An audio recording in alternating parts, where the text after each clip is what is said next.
CHCP নামে একটা position আছে যে ফুল টাইম সার্বক্ষণিকভাবে কমিউনিটি ক্লিনিকে বসবে এবং কমিউনিটি ক্লিনিকে কিছু ওষুধপত্র সরকার দিয়েছে এই গ্রাম বাংলার মানুষের এই সমস্ত অসুবিধার সময় যেন তারা নিয়মিত ওষুধপত্র পায় সেজন্য। তো সেখানে উনি দেখা করতে পারেন এবং যোগাযোগ করতে পারেন। দ্বিতীয় সমস্যাটির কথা বলেছেন কমলা রানী। কমলা রানীর বিয়ে হয়েছে, বয়স 35 বছর, বিয়ে হয়েছে প্রায় 10 বছর। 10 বছর আগে লাইগেশন করেছে 3টি বাচ্চা এবং গত 1 মাস ধরে তার প্রচুর ব্লিডিং হচ্ছে। এই বিষয়ে কমলা রানীর করণীয় কি?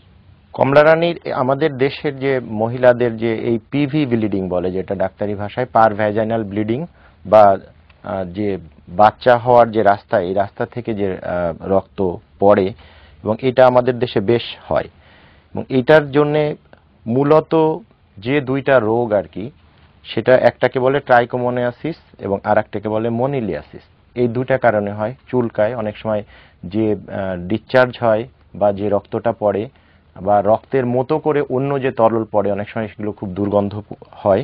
তো সেক্ষেত্রে কমলা রানীর জন্য পরামর্শ হচ্ছে যে আমাদের যে উপজেলা স্বাস্থ্য কমপ্লেক্সের ডাক্তার আছে সেখানে গিয়ে তাদের পরামর্শ মতো চিকিৎসা নেওয়া।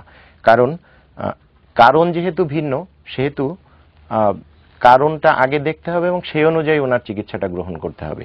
যে কারণে ওনাকে ওই উপজেলার স্বাস্থ্য কেন্দ্রতে গিয়ে ডাক্তারের সাথে পরামর্শ সাপেক্ষে ওনার ওষুধ নিতে হবে এবং এটা খুবই ভালো হয়ে যায়, ফলে ওনার দুশ্চিন্তার কোনো কারণ নেই। লাইগেশনটা এখানে মূল কারণ না, আসলে এইটা যে কারণে হয় ওনার লাইগেশনের সাথে এটার সম্পর্ক থাকার সম্ভাবনা কম। মূলত এটার পেছনে যেটা দায়ী হতে পারে সেটা হচ্ছে যে পরিষ্কার পরিচ্ছন্নতা। অনেক সময় যে পরিষ্কার পরিচ্ছন্ন না থাকার কারণে এই রোগগুলো বেশি হয় এবং আমাদের গ্রামে যারা মহিলা আছে যারা মাসিককালীন সময় যে ছোট কাপড় ব্যবহার করে, এই কাপড়টা অনেক সময় লোকলজ্জার ভয়ে তারা এমন জায়গায় শুকাতে দেয় যেটা সাধারণত একটু অন্ধকার জায়গা, আলো সরাসরি সূর্যের আলো পড়ে না এবং ইস্ত্রি ব্যবহার করতে পারে না বলে ওই শুকনা কাপড়টাই তারা রেখে দেয়, যেটা অনেকটা স্যাঁতসেঁতে থাকে এবং পরবর্তী মাসিকের সময় সেটা ব্যবহার করে। এবং এই ধরনের যে ভ্যাজাইনাল ডিসচার্জ, এটা হওয়ার পেছনে এই ধরনের যে স্যাঁতসেঁতে কাপড় ব্যবহার, এটা একটা প্রধান কারণ। তো ওনাকে বলবো যে উনি এই কাপড়গুলো যেন কড়া রোদে শুকানোর ব্যবস্থা করেন এবং যদি সম্ভব হয় তাহলে কোনো পুনরায় ব্যবহারের পূর্বে এটাকে গরম ইস্ত্রিতে যদি খুব ভালো করে উনি শুকিয়ে তারপর ব্যবহার করেন, সেক্ষেত্রে বারবার এই রোগটা হওয়ার সম্ভাবনাটা কমে যাবে। নতুবা উনি ওষুধ খাওয়ার পরেও পরবর্তীতে এটা আবারও হতে পারে।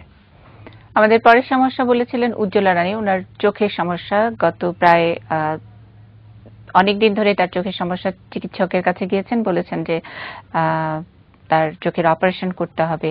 আমরা ডাক্তারের কাছ থেকে এই পরামর্শ নিচ্ছি। উনি বলেছেন ওনার চোখের সমস্যা এবং ওনার কথা শুনে মনে হলো যে ওনার চোখে ছানি পড়েছে এবং ওনার যে বয়স, এই বয়সের জন্য চোখে ছানি পড়াটা অস্বাভাবিক নয়, এটা হতেই পারে। এবং ওনার যে সমস্যা, এই সমস্যাটা চশমা দিয়ে এটা শুদ্ধ হবে না, ওনাকে অপারেশন করাতে হবে। এবং উনি একটা কথা বলছিলেন যে উনি ডাক্তারের কাছে গিয়েছেন এবং উনি বলেছেন 10,000 টাকা লাগবে। এটা নিঃসন্দেহে বেসরকারি পর্যায়ে উনি হয়তো কোনো ক্লিনিকে অপারেশন করার কথা বলেছেন এবং সেই খরচটা আমাদের দেশে এই সুযোগ জেলা হাসপাতালগুলোতে এবং ওনারা যেখান থেকে কথা বলছেন ওইখান থেকে ময়মনসিংহ মেডিকেল কলেজ হাসপাতাল অনেক কাছে এবং সেখানে খুবই স্বল্প ব্যয়ে এই চিকিৎসা সম্ভব। এবং ওনার প্রতি পরামর্শ হচ্ছে উনি এই মেডিকেল কলেজ হাসপাতালে গিয়ে বহির্বিভাগ থেকে একটা টিকিট কেটে ডাক্তারকে সমস্যার কথা বললে ভর্তি করে নেবে এবং এটা খুবই সামান্য একটা অপারেশন এবং খুবই অল্প সময়ের একটা অপারেশন এবং অপারেশনের পরপর বাড়ি চলে আসা যায়, হয়তো খুব বেশি হলে তো একদিন থাকা লাগতে পারে। সেক্ষেত্রে সেই পরামর্শ আমার তরফ থেকে ওনার প্রতি রইল। খরচের ব্যাপারটা খরচ খুবই কম, মানে হসপিটালে থাকাকালীন বলা যায় খরচ নেই। সরকারি হাসপাতালে যদি করানো হয় খরচ নেই বললেই চলে, সমস্ত কিছুই সরকারি। ধন্যবাদ ডাক্তার নাজমুল হাসান আমাদেরকে সময় দেওয়ার জন্য এবং তথ্য কল্যাণে আমরা আপনার এই উপদেশ এবং পরামর্শ পৌঁছে দিচ্ছি সেই নেত্রকোনার পূর্বধালার বাদে আগিয়া গ্রামে। অনেকের কাছে গ্রাম অনেক দূরে, অনেকের কাছে শহর, কিন্তু তথ্য প্রযুক্তির এই যুগে গ্রামের সাথে সেই শহরের দূরত্ব কি আর আছে? আবার অনেকে বলেন সমস্যা থেকে সমাধান অনেক দূরে।